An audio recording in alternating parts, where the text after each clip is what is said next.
നേതാവ് സ്ഥാനത്തെ ചൊല്ലി LDF-ൽ നടക്കുന്ന വടംവലി ശുഭകരമായ ഒരു സൂചനയല്ല.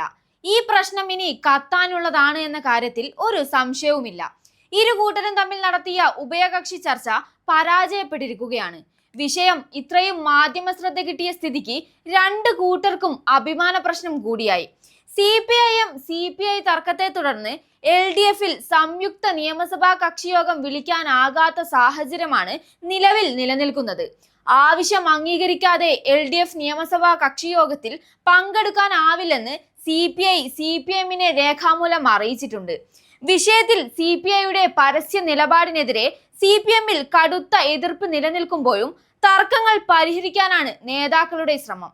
നിയമസഭാ സമ്മേളനത്തിൽ പ്രതിപക്ഷ ഉപനേതാവിന്റെ സീറ്റിൽ ബാലഗോപാലിന് CPM ഇടം നൽകിയതും ഇതിനോടകം ശ്രദ്ധേയമാണ്. തർക്കം സമവായത്തിലേക്ക് കൊണ്ടുപോകുമെന്ന പ്രതീക്ഷയ്ക്കിടയിൽ മുന്നണിയിലെ മറ്റ് ഘടകകക്ഷികളും വിഷയത്തിൽ ഇടപെടൽ ശക്തമാക്കിയിട്ടുണ്ട്.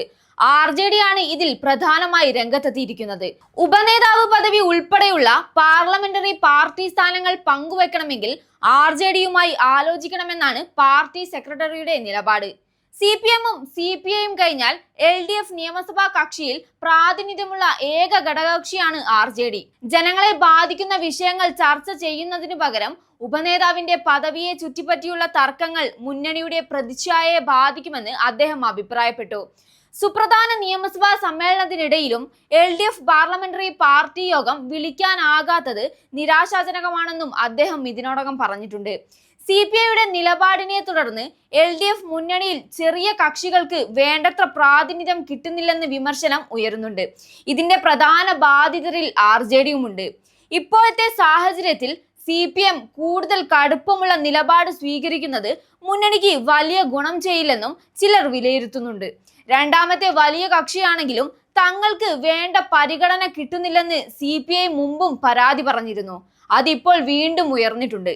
ഇതിനു മുൻപ് PM ശ്രീ വിഷയത്തിലും CPI-യും CPM-ഉം തമ്മിൽ അഭിപ്രായ വ്യത്യാസം ഉണ്ടായിരുന്നുവെന്നും ഓർമ്മിപ്പിക്കുകയാണ്. അതേ രീതിയിലുള്ള തർക്കമാണ് ഇപ്പോഴും തുടരുന്നത്. ഈ അഭിപ്രായ വ്യത്യാസങ്ങൾ മുന്നണിയെ എങ്ങനെ ബാധിക്കും, അടുത്ത ദിവസങ്ങളിൽ എന്താകുമെന്നത് കണ്ടറിയാം.